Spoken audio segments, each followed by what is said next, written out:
live conference where we can all get together and hang out. It's, you know, one of the things you realize that you miss. I mean, Zoom's nice, but it's not quite like hanging out in the lobby and talking about things. So I'm really looking forward to that. I thought it was a really good idea. I forget whose idea it was, Marcy's or Jennifer's, to do something about what happens after reunion. Because basically, I think we spent, and we have to spend a lot of time on helping people with search and with figuring out the reunion. And then all of a sudden, we don't really talk about it that much, and it just fades into the sunset. I think Facebook has really changed that because people are able to bring things up and talk about them. But really, there hasn't been a lot of support and help and ideas and thoughts about this area. So what I thought I would do, I'm going to sort of talk for a little while, bear with me.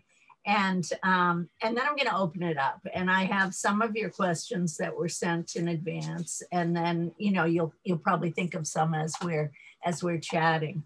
I'm going to tell you, at this age, I feel like I can just say almost anything. And what the heck. So I'm going to tell you some of my thoughts and wishes for adoption and some of the ways that I see search and reunion and post-reunion. So the way I see adoption, there will always be adoption. In my clinic, we worked with foster care. We worked with all kinds of different adoptions. And there are definitely some adoptions that need to happen. Not nearly as many as happen, but there are some that really need to happen. I would like to see all adoptions, unless there's a very critical, serious issue. And what I consider critical and serious isn't what the states consider many times. I think it's very, very important for transparency that if there's going to be an adoption, that it really is an ethical and good adoption. In the best of all possible worlds, children should stay with the parents who gave birth to them. If for some reason they can't, they should stay in their extended family. If for some reason they can't do that, they should stay in their extended community to continue relationships with those people. And in some tiny cases, either because of danger or because it's really the only way to give these children a sense of family, adoption could take place. But I believe that all adoptions should be open. I think if we had, I mean, you know, not all adoptions, there'd be a small percentage that wouldn't be because of danger. But I think that it would change the world of adoption, not in a way that the business of adoption would like, but we don't really care about the business of adoption. We care about the people, especially the children. And what I think happens in an open adoption is you have transparency. If you meet the birth parents or the first parents, excuse my language, I'm old, and I know some people are very, very careful about the use of different languages, and I don't mean in any way to cause any trouble with people because of that. I may just say things because they're what I've been saying for 50 years. So bear with me and try to teach me. I'm trying to learn. So anyway, I think that the adopting parents should meet the birth or first family.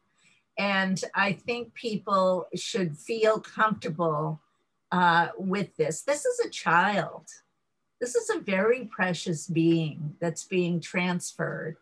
And it really needs to be taken much more seriously than it is. I don't understand how we can be so serious about abortion and how terrible it is to not pay attention to the child. I just saw that one state just changed their laws so that no child will ever have to worry about being endangered because they're not going to allow abortions.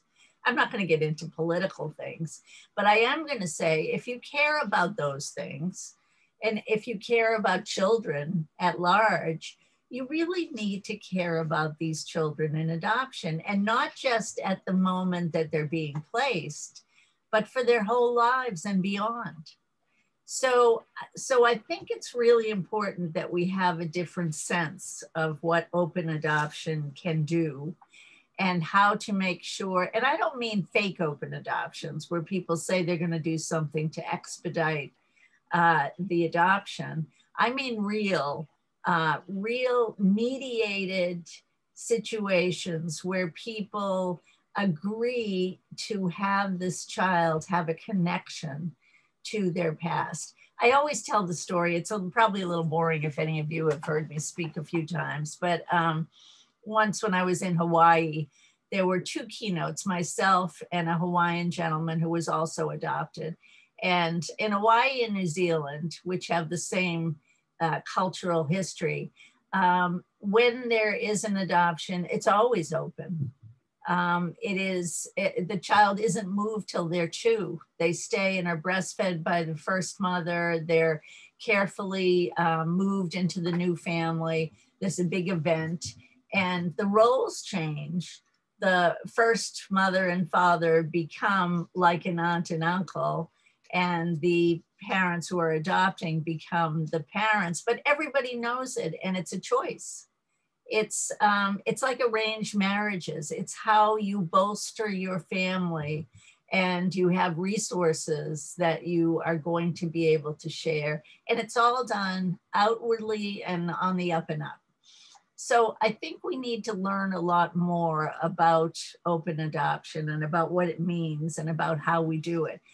I start with this because I've always considered reunion, search and reunion, as the opening of an adoption. So if you had a closed adoption until you searched when you were 36 and you found your first family, then you have an open adoption. And that open adoption could be anything, the same way an open adoption from the beginning could be anything, because every family is different.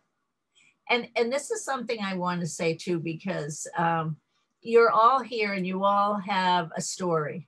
You all have your personal connection to adoption, and you all have, you're either in the process of searching, or you searched years ago, or you've searched for one set of parents, but not the other yet.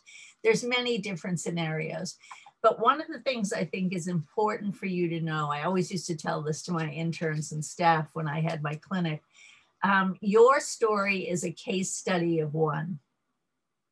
It's a case study of one. And not everyone else feels the way you do, experiences what you did. We have some similarities because we're all in this world of adoption, but each story is unique and different. And it's very hard when I'm reading some of the Facebook things and people are sort of in a fight on Facebook about, how can you say that? How can you not believe this? And I think, it's really individual stories. And one of the most important things you can do if someone is telling you their story is to listen. And it's very hard to listen when you're fighting with them inside your head, because you don't agree with them. So one of the things I would like this group to do is to think about being able to hold your story and to share it if you wish to, but not to impose it on other people. Each person has their own situation that is different. And some people are very happy with their life. They like how they grew up and they like what they found. And some people are traumatized over and over again. And those are people's realities. And there are multiple realities for every person. So I think it's just important that we realize that right from the beginning. I'm going to look at my little notes because I want to capture a few things here. Yeah, so I would like to see most adoptions, almost all adoptions, open. I would like to see, you know, so that when people decide to develop a relationship, it's not with total strangers. They already know something. They maybe hadn't met yet, but they have a story, they have a connection, they have information. When, you know, when you're doing the search and reunion, what are you searching for? This is a really important question. I always ask clients this. What is it that you're searching for? Are you searching for people? Are you searching for information? Are you searching for yourself? You know, there are so many things that you could be looking for. Are you searching for the truth? And the truth is really important because many of us from the closed adoption era, there were no truths. There were tiny little bits of information. And so we need to know the truth. And we also need to know who we are. And we have a funny view about that because we don't have all the information if we're in a closed situation. And even if we're told things, who knows who's telling them? I have sat with so many kids and adolescents and adults who were adopted from the public system. They were in foster care and they were adopted, and terrible stories were told about their first family that led to, because any child that comes to you from the foster care system has been there because they've been removed. There has been something that's been quite wrong in the eyes of the government, and that child was removed. And I think that that's important to realize, and to realize the impact that has. But the story that goes with that is not always true. Sometimes it's a third-party story and it isn't exactly the truth. And it can really hurt people to hear stories that aren't the truth. This can be very hurtful for the birth family. It can be very hurtful for the adoptive family if they think all of this bad stuff happened and we should avoid all these people who are not good people. Well, that's no message to give to your child about who they are and where they come from. So it's really important that we find out the truth and find out who we are in the midst of this, because our story is incomplete until we have information about who we are and where we came from. What's the fantasy? I know so many adoptees that I've worked with. I'm focusing more on adoptees than on first family and adoptive family, and I'm well aware of that. And I'm doing it for the reason that the child is the centerpiece. And without the child, there wouldn't be adoption. So it doesn't mean that we don't have feelings and caring for the birth family, first family. It doesn't mean that we're not giving supports and care to the adoptive family. But what it means is that without this child, there wouldn't be any discussion whatsoever. That is the centerpiece of adoption. So I'm going to focus more on that. And when you have questions, we can expand and talk about other things, but this is just for my introduction.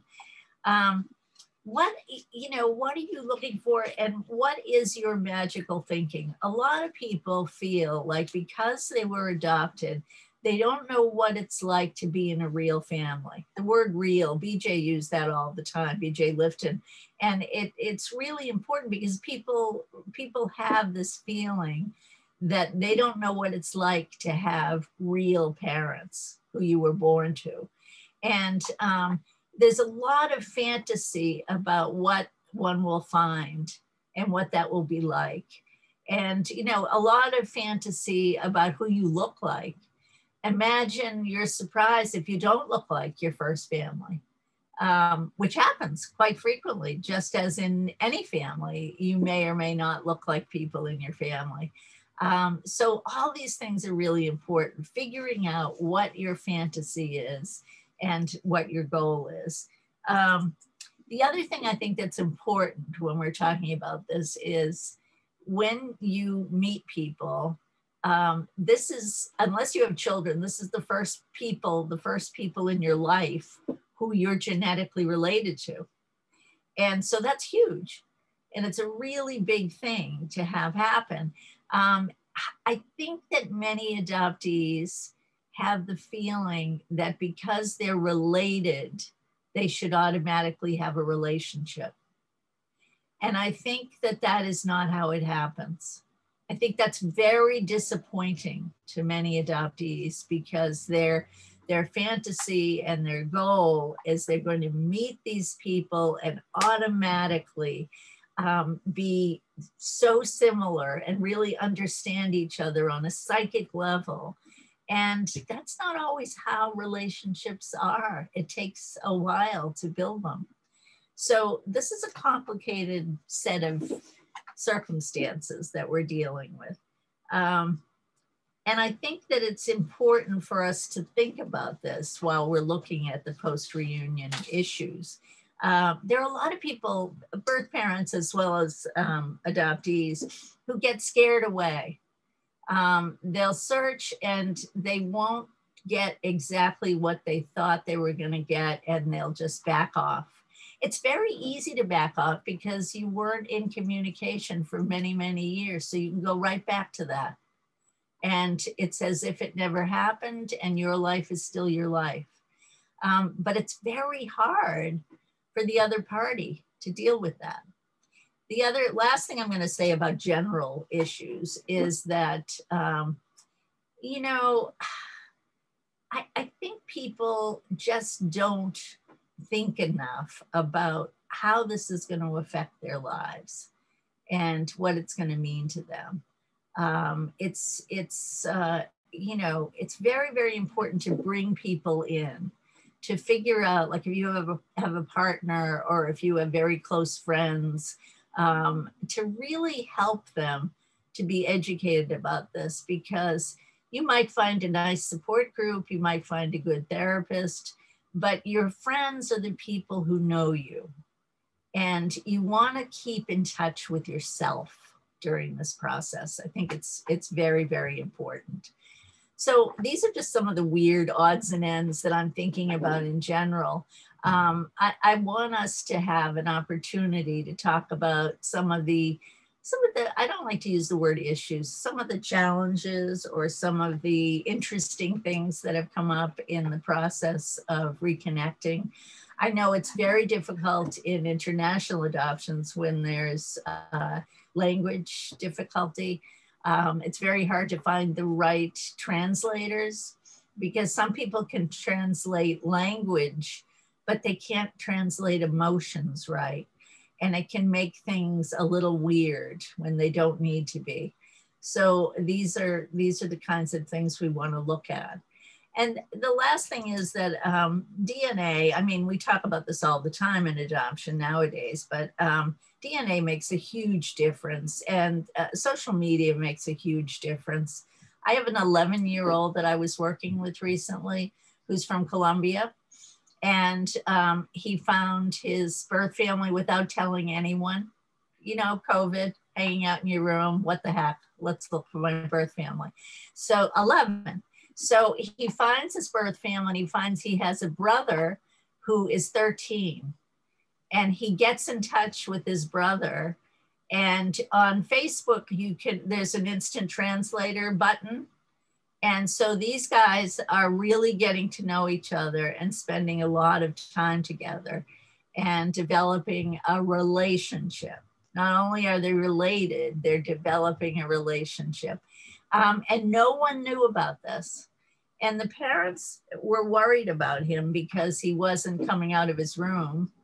You know, he was doing all his schoolwork there and then he was doing whatever he was doing. Well, we know what he was doing. He was building a relationship with his brother. So they got me to see the family and I asked if I could see him alone. And he told me the story that I just told you. And I said, well, you know, what do you think about telling your parents? And he said, I'm afraid they'll make me stop. And I said, what if I help you? What if I facilitate this conversation and explain that this is really very important? And will you trust me? And so we went to the parents and we explained what was happening. And they agreed that it would be okay, but that they'd like to know more about what he found and what was going on. Well, it's pretty safe. They're not going to fly to Colombia in the middle of a pandemic, and no one's going to take their child away. But this kid, during this very difficult time, has found a connection that's extremely important to him. And I think these are the things we need to pay attention to. And I think we need to help adoptive parents to understand the importance of connection for kids of all ages and adults of all ages. And I think we really have to help all of the parties involved to find a way. Early on in the 1970s, when I was starting out, and I had told all my professors at Harvard that I was studying the psychology of adoption, and they laughed at me and said, "There's no such thing." And I said, "Oh, yes, there is. I live it. It's true." I think that in those days, people didn't realize how important these discussions and connections were. And I would think we would have come a long way by now, but I'm sorry to say we really haven't in many ways. So it's important that we educate people. And people used to get upset back in the day saying adoptees don't need therapy. You're saying you're pathologizing them if you say they need therapy. Well, I don't think all adoptees need therapy. I don't think all of anybody needs therapy.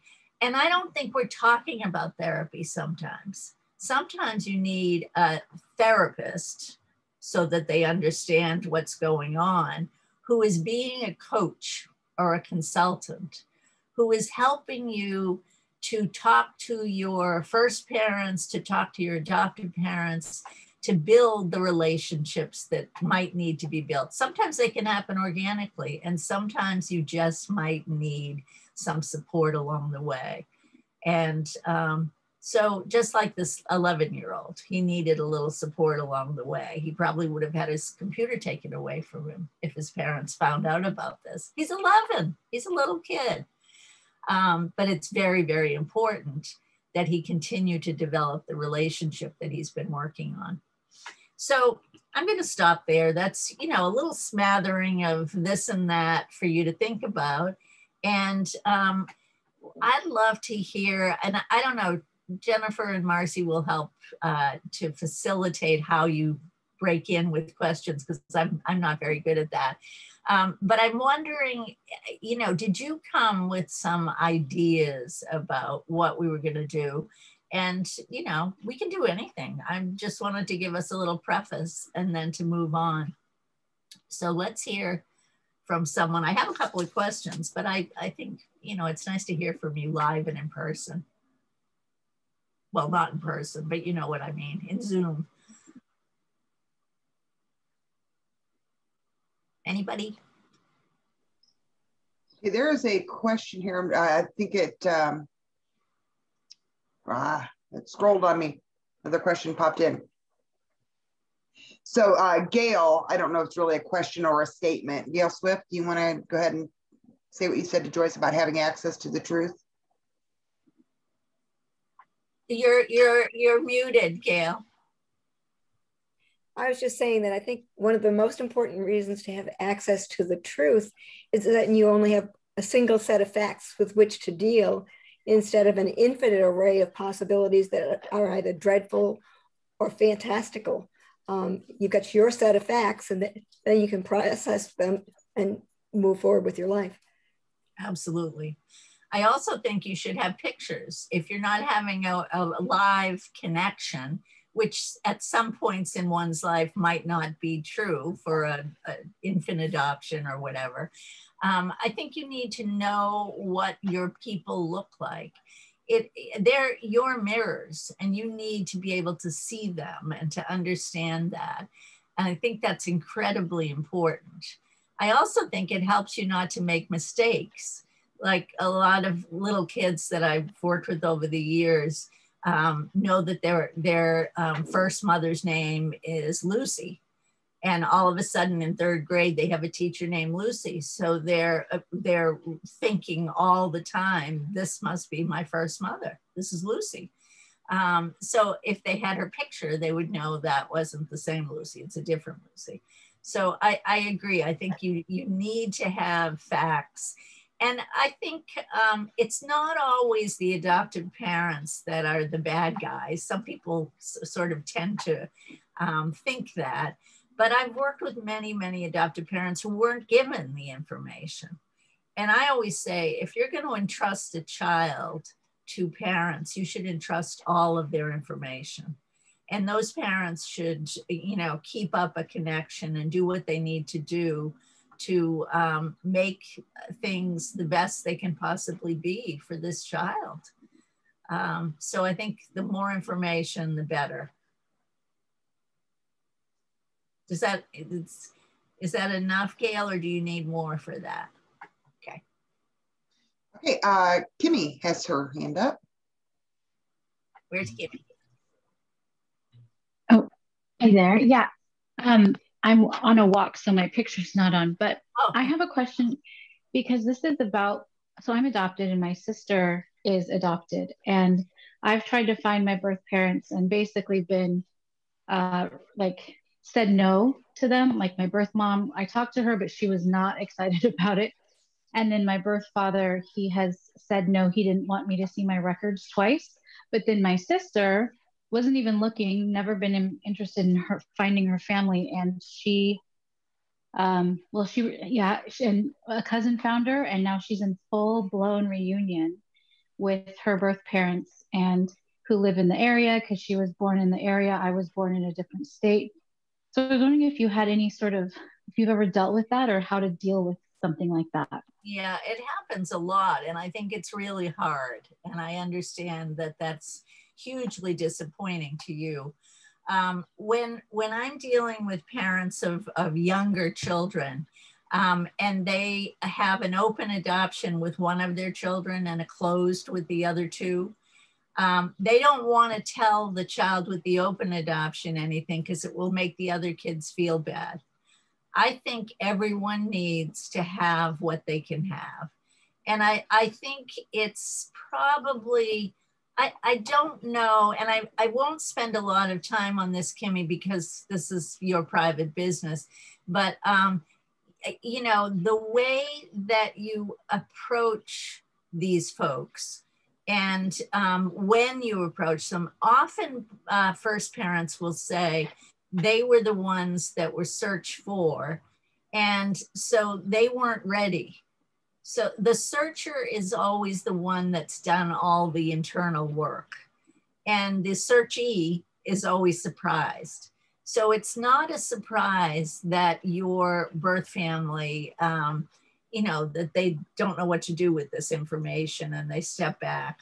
And that's not forever.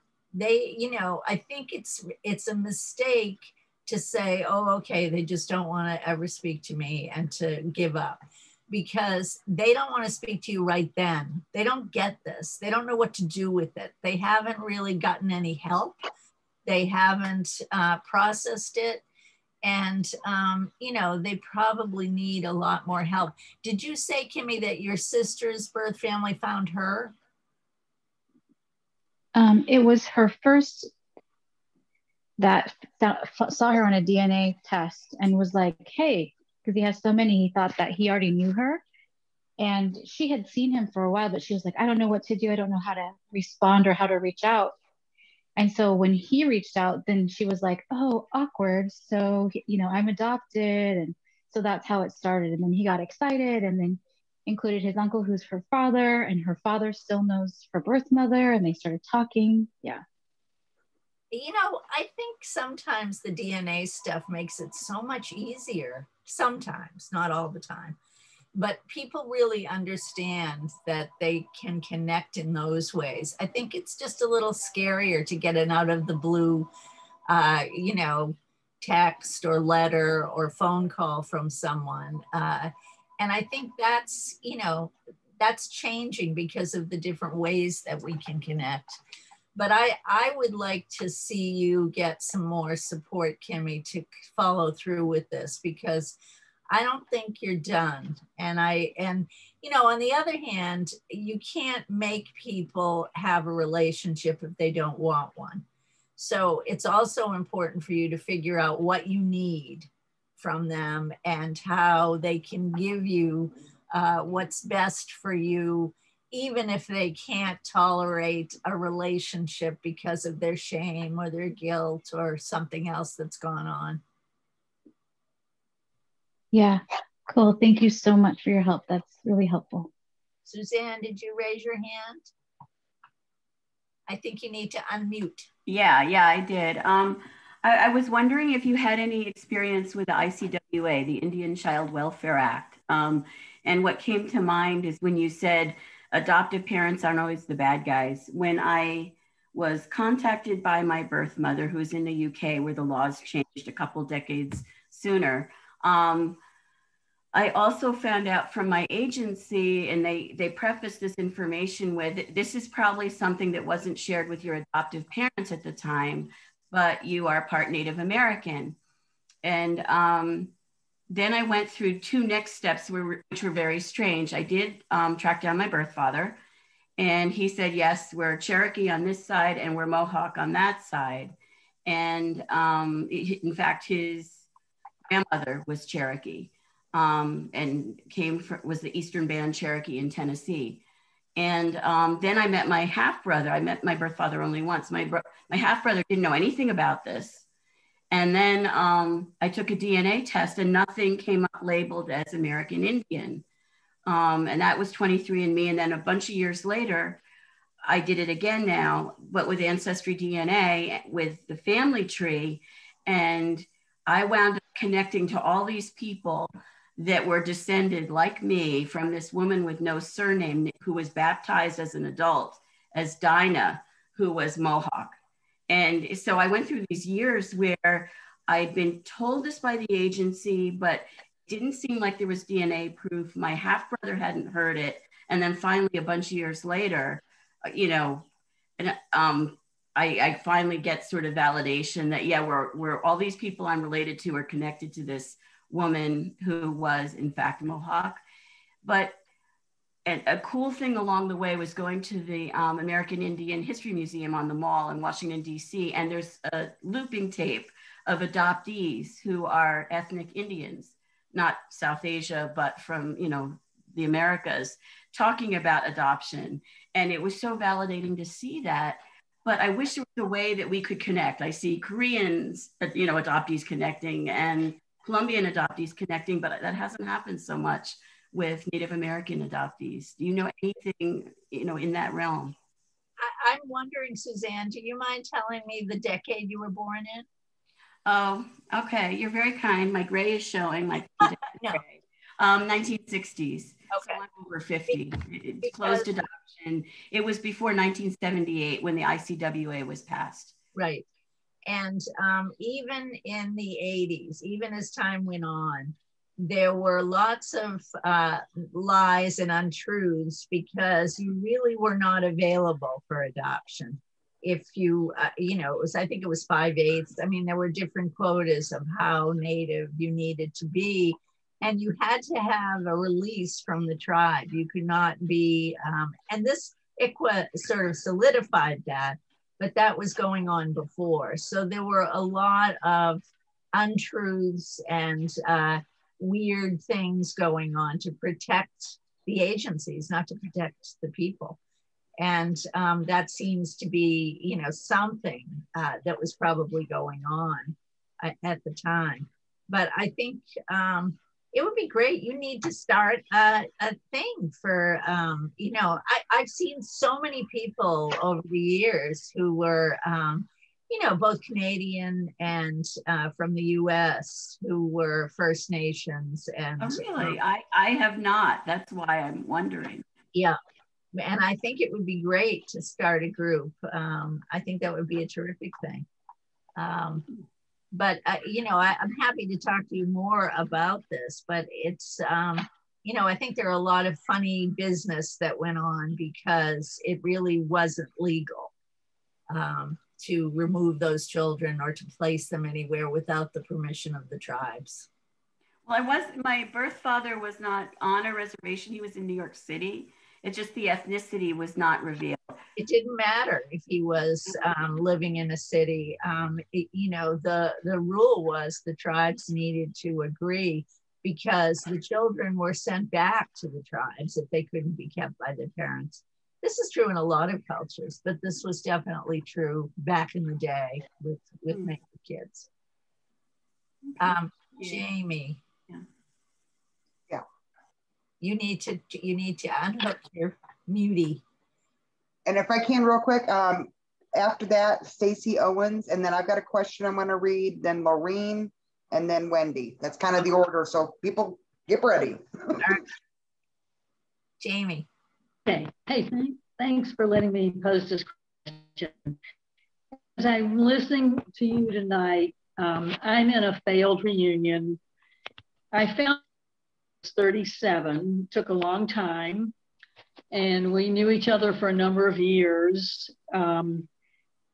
Parents apparently said, well, it's okay that you've met her, but they never would have any contact with me whatsoever, including at his second wedding when he went, they came via Zoom, and he went up to the computer. He said, Jamie's here, and I'd really like you to say hello to her.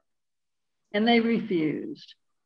And when I hear you saying things like it's important for children to have pictures of their original family or their birth family, that really resonates with me, because I wonder if they had been a little more open or even curious, about where their son came from, if maybe we would have had an easier time. I don't know. Well, it's funny.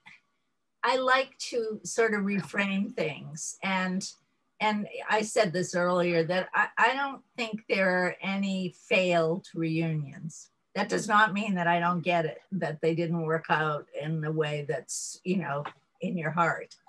But I think finding out the truths, finding out the realities, and working on, now is this, tell me, are you a first mother, Jamie?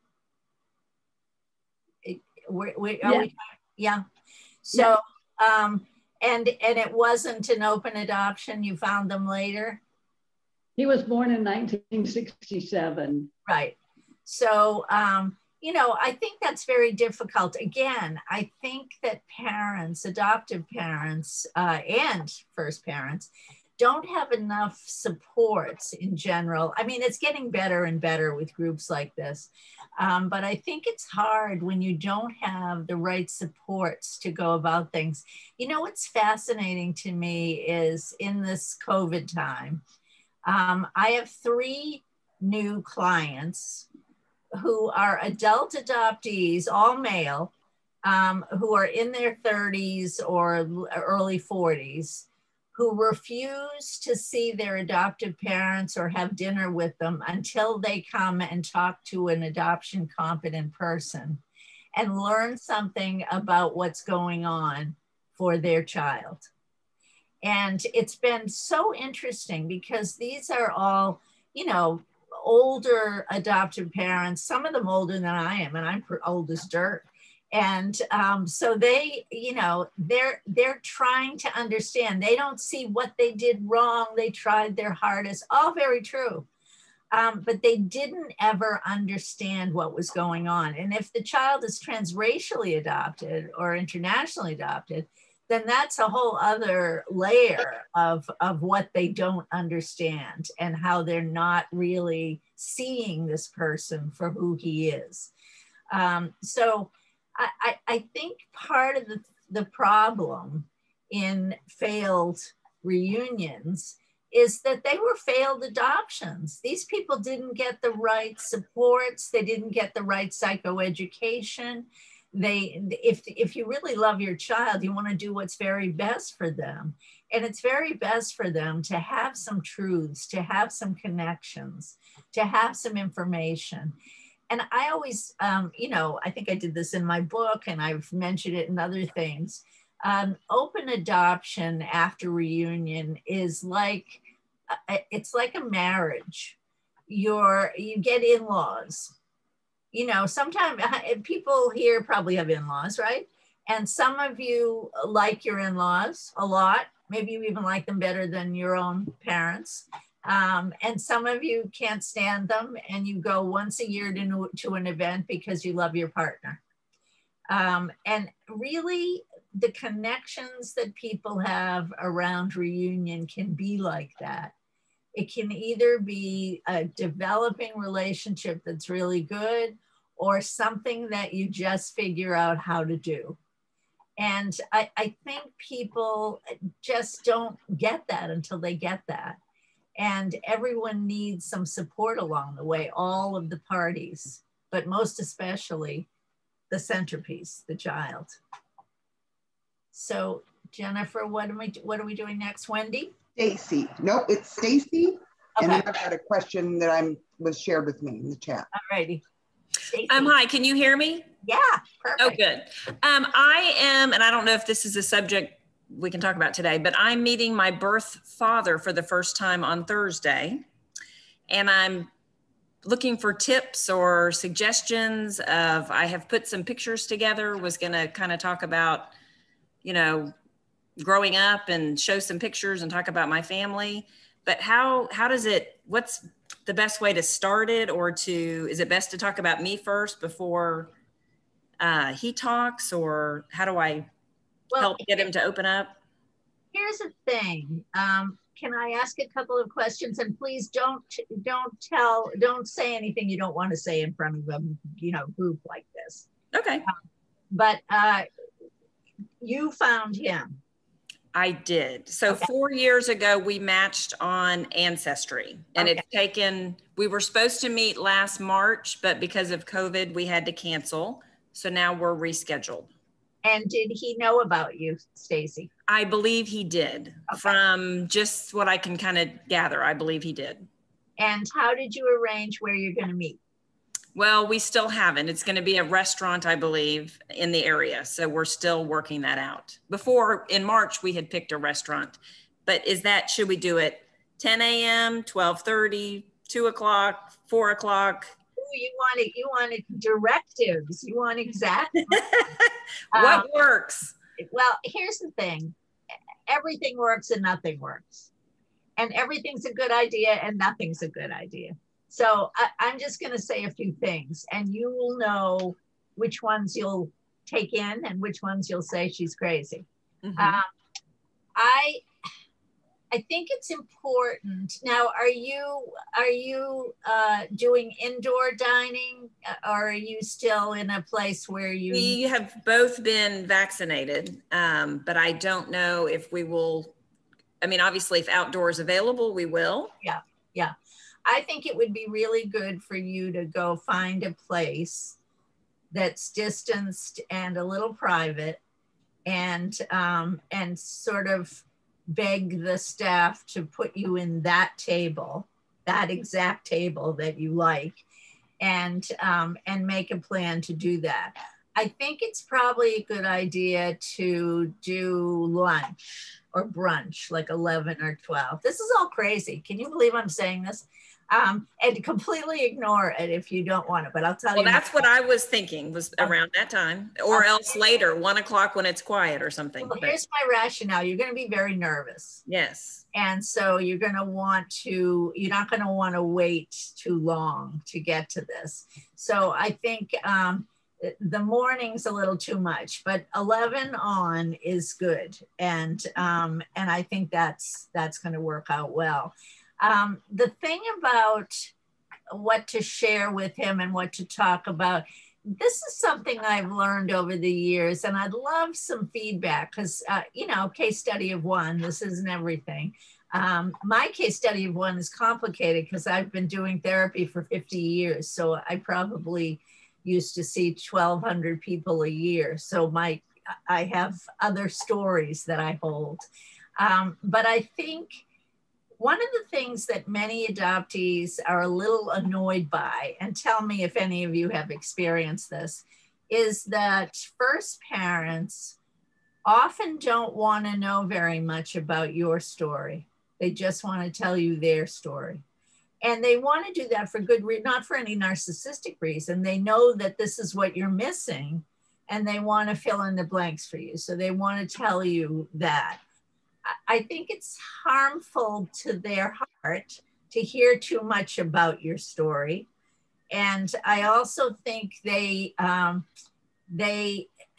you catapulted from a baby to now, and there's nothing in the middle that interests them. And that's ridiculous because that's such a blanket statement, but there's a little bit of truth to that, I think. So I think, you know, you need to do what you need to do. And if you want to bring some pictures and tell some stories about your story, you should do that. But I think you also want to gather some family history and some information from him as well.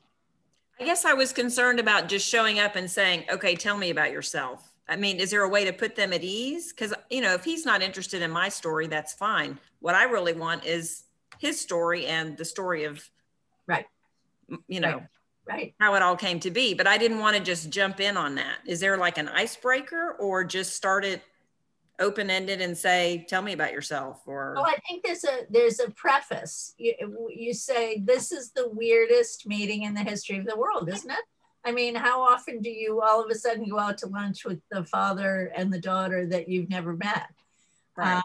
So, you know, I'm not sure what we should do or what we should talk about. Do you know, so I would just name it. I think the best thing to calm people is to just name what's going on. This is weird. It's, you know, people describe the reunion as affair-like.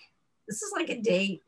And it's weird. Everyone worries how they're going to look and they get into it. And I'm not even talking about genetic sexual attraction or anything like that. I'm just talking about the idea that you search for each other and you found each other and you're so interested in where you look like this person or what the story is. It just makes it a little weird.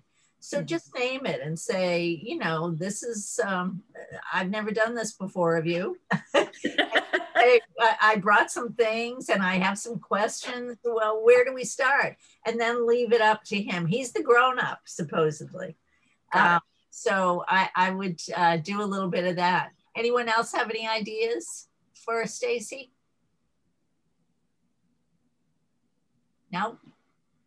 What's next, Jennifer? Okay, well, I'm going to read you a question. This person didn't want to ask, so I'll ask it for them.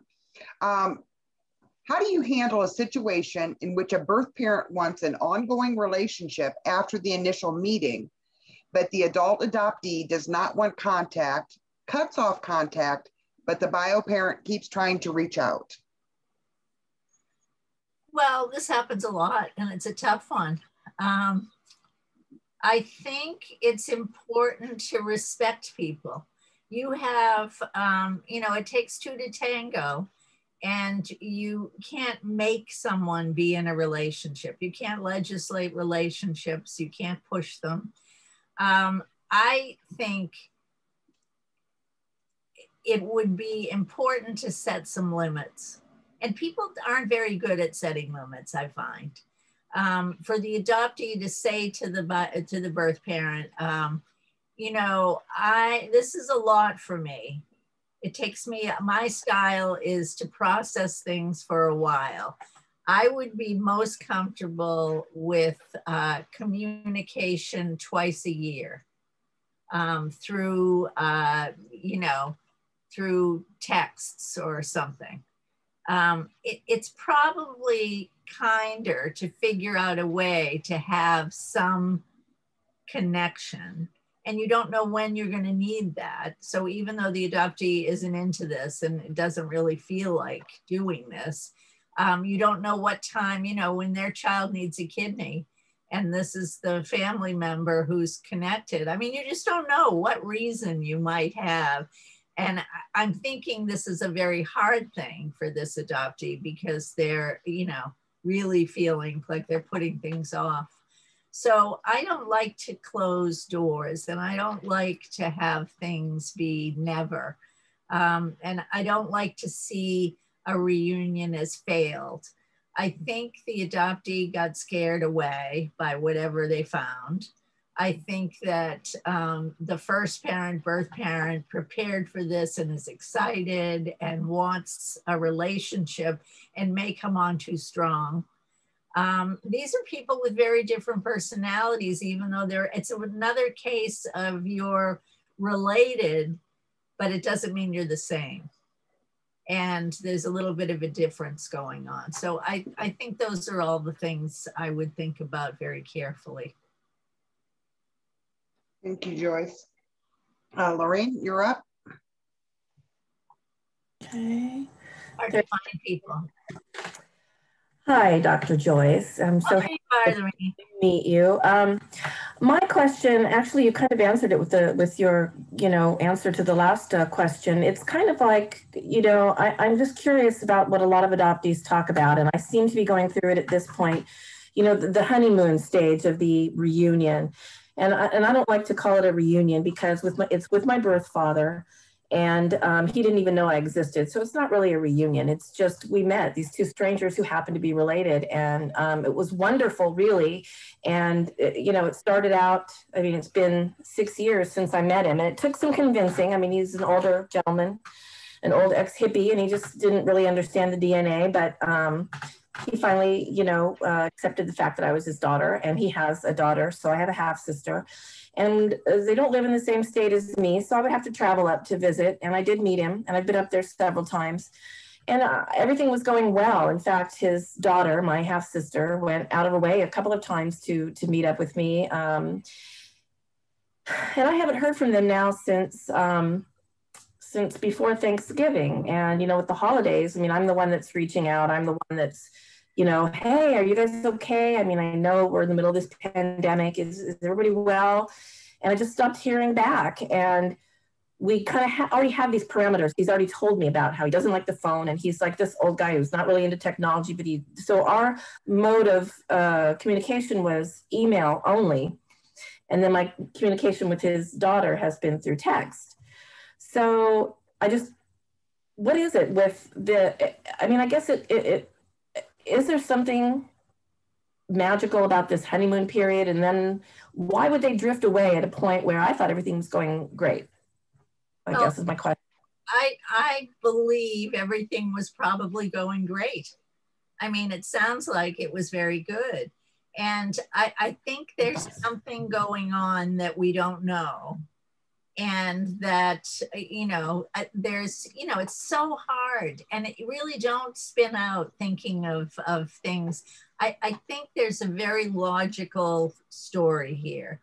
And I think the best thing for you to do, because your sister is the one that's easier to reach, is if you can call her, or if you can do something and just say, I do not want to bother your family if you're going through something, but I just am completely worried. It's been so many months, and in the middle of COVID, I just keep worrying that something's wrong. And I want to respect your privacy, but I worry. And it seems funny that we were hanging out so much and then we weren't. Is there something you can tell me about what's happening, or is there a way we can get together at some point now that things are, feeling a little safer? But I think it's worth an attempt to, I don't think this is some weird thing that just happened. I think he's either ill or, someone close to them has, there's so many things going on. I think something happened that has disrupted the relationship. And I don't think it necessarily has anything to do with the relationship. I think something's going on. This is my psychic self. This is Joyce. Well, I appreciate that. I like to think, the same way. And, my husband and some friends who are close to me that know my story and all about him, they keep telling me, just pick up the phone and call him, just keep emailing him, call, but because I know him and I know how our relationship has been, I don't want to be pushy. I don't want to feel like I'm just bugging him, because even when we were doing great, I'd send him some information or we'd talk about things, and, a month would go by and he'd email me back and go, Oh, thanks for not bugging me about this. I mean, he's really kind of a hermit, so it's like it's hard to know when to push, but I will kind of give a little push to my sister. Yeah, I don't think he's the one. I think he's got all his issues, and he's not the one to connect to around this. I think she's the one. Yeah, I will. All right. Well, thank you. I appreciate that. It's nice to be, you know, to have some support there with what you're thinking. Definitely. Okay, Wendy, you're up. Hi, I'm sorry my video isn't working, or I'd turn it on. Yeah, I just wanted to run a quick scenario by you. I had found my birth mother over a decade ago, and she made it really clear she didn't want to meet. Although I did find a way to meet her when her house was on a garden party tour, and I didn't tell her who I was. So we had a 15-minute conversation, and my friend took pictures. And at the end of it, she started talking about how my skin was like hers. And anyways, so I was able to. Some years later, through DNA, I learned I was Italian and figured out who my father was. And he is passed, but I got the courage up to contact one of his sisters, my aunt, and they were so welcoming. And it's this huge Italian family. And I learned I have 8 half siblings through my father. The question, yeah, and I've loved meeting them, and I'm on the West Coast, they're on the East Coast, but we meet when I travel back there, and one of them's visited me, and I really love being with them, to be honest. And I love my aunts. I have another aunt out here in California. But my question is, so my birth mother stayed very close to my birth father. She married him after my birth, but I learned that she told him I was stillborn. And he used to go to a gravesite and visit. And he'd take one of his other kids with him. So they knew about the stillborn girl. And some of my siblings have a relationship with my mother for various reasons. And, but nobody has told her that they're talking to me. And I feel like, you know, I'm of two minds of it. Part of me is like, oh, okay, that's all right. And another part of me is like, God, I really want to ask one of them if it feels like it's just keeping the whole secret alive. And I'm not sure if I really even have the right to ask. One of my sisters is actually my mother's medical proxy now, even though she's not her daughter, but it's just complicated. So I don't know if I have the right to ask that. I know I have a lot of feelings around it, and maybe that's just what I got to deal with. But my sister told me she's afraid to tell her. My mother's, very eccentric, and Well, Wendy, the thing that hurts me about what you just said is that you don't know if you have the right. And I think that everyone has the right to ask anything or to do anything if they do it carefully and considerately, etc. It does sound like she's eccentric. It does sound like this was her way of handling it, was to tell people that the baby was dead. And, you know, this is very typical. I think you shouldn't, okay, this is me again, Psychic Joyce, just saying this, but please ignore me. It's not like I know anything deep about this. I just have a feeling that you have a really nice relationship with your father's family, with the Italian side, and that you want to keep that. It's very precious to you. Yeah. And so I think I wouldn't involve them in anything that you do regarding your mother. I think you could be in touch with your mother, send her a beautiful picture of a garden because you know she's a gardener, and just say, you know, it's been several years and I just wanted to write again to see if you might be ready to have a conversation or to meet. and just, carefully, eke out whether or not there's any room for a relationship. She may be just too eccentric and too full of shame and guilt. So we don't know if that will work. Sorry. So that's what I think, Wendy. I think you should just keep it separate.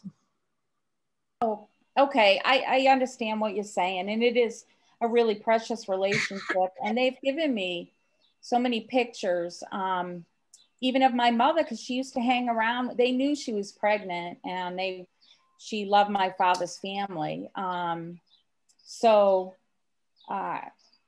It's been a blessing in a way that I have stories of her even that I wouldn't have gotten. So anyways, thank you. I really appreciate it. Oh, you're welcome. You're welcome. Okay, next up we have Alyssa, and then after that it's Cheryl. Jennifer, happy birthday. Me? Happy birthday. Thank you, Dr. Joyce. So wait a minute, where's Alyssa? Oh, there you are. I'm sorry, I was having trouble getting my mouse to work and unmute myself. Those darn mice. Yeah. So my question is that I am a birth mother, and I'm in a fresh reunion with my son who's 20. It's been just about a year. And he is having a lot of difficulties to the extent that he's been in some mental health facilities. And I see his parents really denying that adoption has anything to do with this for him. Where I feel from our conversations that it's most definitely, I feel somewhat responsible for the reunion and kind of throwing him into this. And I really feel strongly that his adoptive parents and I need to try to collaborate to support him. He's only 20, and I think he feels even younger than that as he's going through this. So I'm just looking for advice, if you have any, on how I can approach a more collaborative relationship with them, as they seem pretty resistant, they just want to keep me at arm's length, and I want to respect that boundary, and at the same time find a way that we can work together to make sure that he can get through this and move on, with a healthy life. They're so lucky, Alyssa, because you really are considerate and kind, and you get this. And, I think they really do need some education. I think that a lot of adoptive parents feel that when you say the problem, the mental health issues have something to do with adoption, you're saying they were bad parents. That's not what you're saying at all, but that's how they read it. Mm-hmm. And of course it has something to do with adoption. All of us who are adopted come with trauma and loss. And depending on our constitution and whether we're going to be able to handle whatever, it's not unusual to have various mental health issues along the way. Sometimes they're pathologized and treated much more crazily than they need to be if you really understood what was going on. But I do think those parents need to understand a little more about the big picture of adoption. And no one's saying they're bad parents or that they were the reason this happened to him. And no one's saying you're a bad birth parent and this happened because of you. I think all of the parents feel a certain amount of guilt if there's something wrong with the child. But it's the situation of adoption, and it's the situation of what happened prior to adoption. And it's whatever went on in utero for you and your stress and the difficulty that you had during that period. All of those things contribute to however he is, able or unable to cope with certain aspects of his situation. He is 20, and so I always say this, and no one's ever allowed to repeat it. It's like telling Polish jokes if you're Polish. You're allowed to tell Polish jokes if you're Polish, but not if you're not. Well, I'm an adoptee. So what we say is adoptees are much younger emotionally than they are chronologically or academically or in other ways. So this young man may be 20, but he's really like a 14-year-old. Yeah, he's literally said, I feel like I'm 14. Yeah. He absolutely spot is. on. He absolutely is. And so, and these parents are very lucky. They don't see it, but they're lucky you come along because you can answer some of these questions and you can fill in some of these blanks. And it's like really, really important. And I don't know, do they live near you, Alyssa? They do. Mm-hmm. Only about a half an hour away. So where are you guys? We're in the Twin Cities, Minnesota, Minneapolis area. Well, then you're very lucky, since that's like the land of a gazillion adoptees, and there are some really good therapists and people there. Right. I think it would be good to find someone who can meet with each of you individually and then all of you together, and really help you, because it's too hard with your own personal feelings about this. You shouldn't have to be in charge. They shouldn't have to be in charge of a discussion about this. Someone else should facilitate it. Right. And as soon as we relieve the anxiety for you and the adoptive parents, he can enter in and he doesn't have to hold all of it. The adoptee often becomes the funnel to have to hold everybody's angst, and it's just too much for him. Right. So do you think that it's stepping outside a boundary if I seek out that sort of support for us and recommend it to them? I'm a little bit...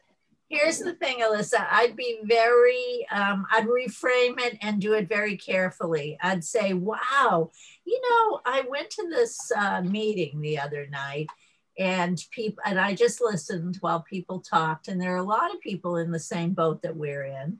And one of the recommendations was to talk to someone who can help to explain things. What do you think about that? Would that be helpful for us or not?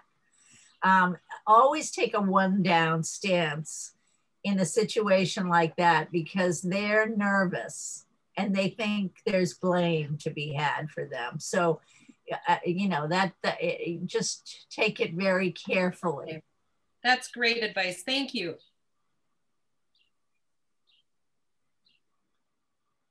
Now, where are we? Jennifer, are you taking care of me? Yes, Cassandra is up next. I'm looking for Cassandra. Hello. Oh, there you are.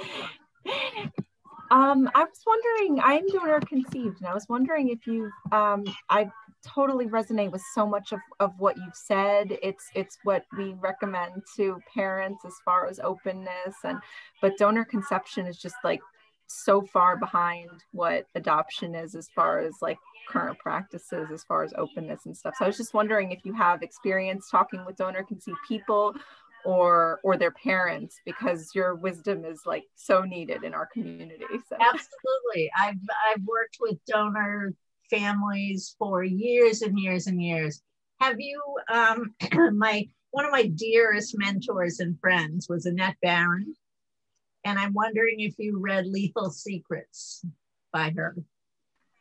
I have not yet. I've heard of it though. It's old school. I mean, it really, it's old school, but I love that she would talk about how donor situations have been around for over 200 years. We learned it from agriculture and the bulls. And that it's not new, and it's important that we pay attention. I actually think, in my experience, donor culture has moved much further than adoption has in many instances. I mean, with DNA testing and with everything else, I think people find people all the time. I just worked with someone who found that all of his siblings were from the same donor, and that donor had 35 other children. I mean, this is what you find all the time. It's very complicated. And after a while, people get tired of finding relatives. and just give up. I mean, when you have 38 siblings, you just, you know, it's a lot. But I think there are so many similarities, Cassandra. It's why I in all of my my clinic and everything we talked about, it was adoption and complex families. That's a complex family. And the secrecy, if the secrecy is there and if the information isn't given, it's exactly the same issues that adoption deals with. And I think it's important to address that. It's so good to hear, because I say I work, it's almost like a job, but the group, one of the groups that I moderate, it's the largest group on Facebook for the whole triad, the whole donor conception triad. And when we try to kind of bring in some of this like research about adoptees or adoptee experiences as well, like parents don't believe us. And I know that's common in adoptee triad groups as well, but like the level of denial, because we still have like the clinics kind of propagating a lot of misinformation, and it's just, it's hard. There's a lot of work to be done, and I appreciate you guys so much, because you're having some of these conversations that like we're not having yet in large groups, you know. When things get open again, like it wouldn't be a bad idea for you to bring a bunch of people to the conference, or to any of the conferences that go on, because adoption has been doing this for a while, and it's probably, I mean, there's going to be a resonance to to what's happening, and that might be something that's helpful. Okay, we have just a couple of minutes. If Lee has a short question she can ask, and then we've got a couple of things we got to take care of before we wrap up for the night. All righty, Lee. Are you referring to me, Leah? Oh, I'm sorry. I'm looking at font that is about like this big. So sorry. It looked like that is fine. Hi, everybody. Hi, Dr. Pavao. It's nice to see you again. I used to be active in New York City in the early 90s at the conferences and everything. Yes, you look so familiar. Those were great times back then. I'm asking a question actually for a cousin. We found each other, we're both adopted. We found each other on Ancestry before the pandemic.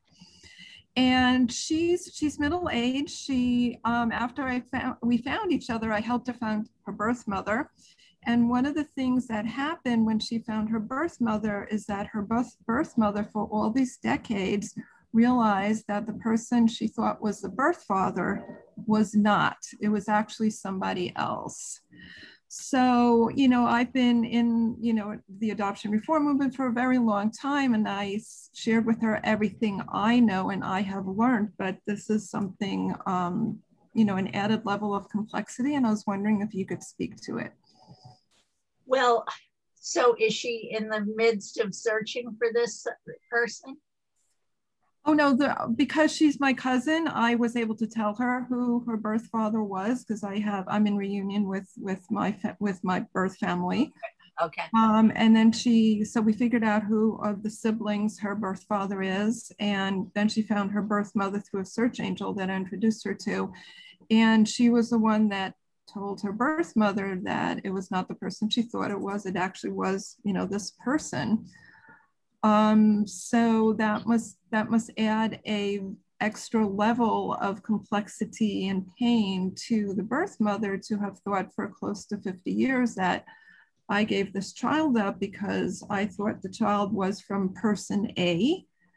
And now I realize it's from person B. And from what I understood from the story, person A was not such a good person. So she was, you know, didn't want to try to form a relationship with him and keep the child, but person B was a good person. So there must be a lot of regret and a lot of confusion and grief involved with this. And I was wondering if you could speak to that for a moment. Yeah, that's really difficult. I think, so this person is probably in her 70s or mother. Yeah, it's difficult when you get into different decades and you look at, you know, who people are. There's probably a great deal of shame that she had two sexual partners. I mean, now that secret is out of the bag. So that's something else that's very hard, I'm sure. Do you think your cousin feels comfortable talking to her about all of this, or do you feel comfortable going with your cousin or being on a call with your cousin? Actually, they've been talking occasionally.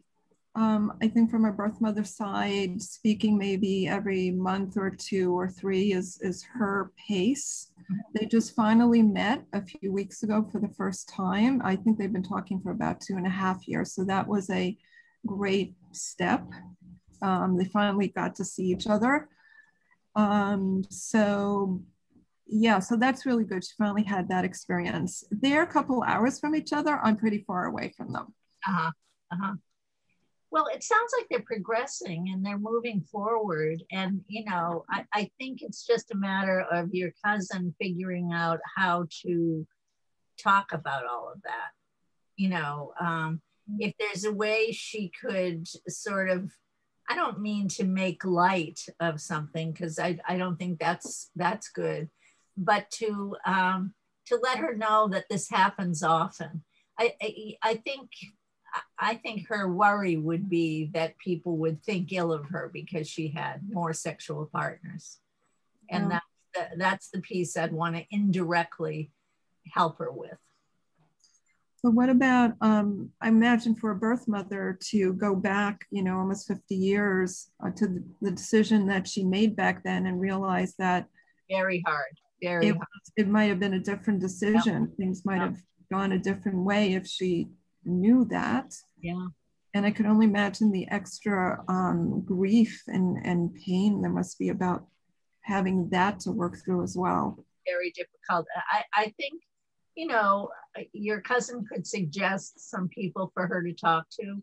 I don't know where she lives, but, you know, there's some, you know, Leslie McKinnon is a very good psychologist, therapist, and she's a birth mother. I mean, there are many people who come to mind. I can probably send you more information, but I think it would be great for her to speak to another birth parent and to sort of process that with someone who has some you know, psychology skills. Or great.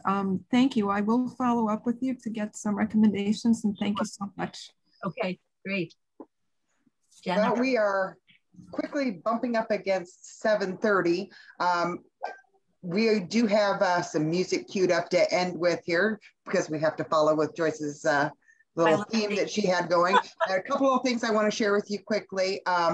So this group will be back again next month. It's registered for that at any time.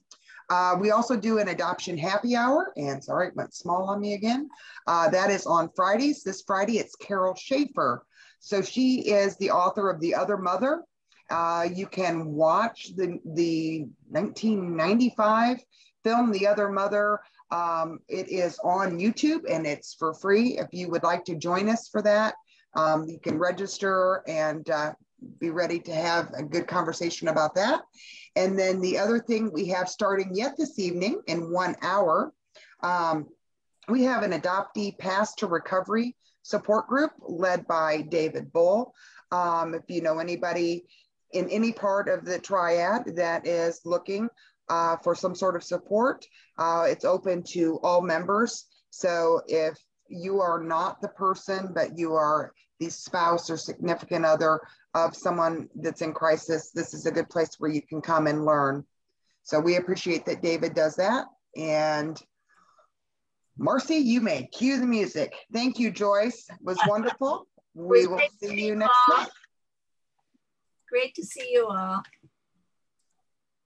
Thank you.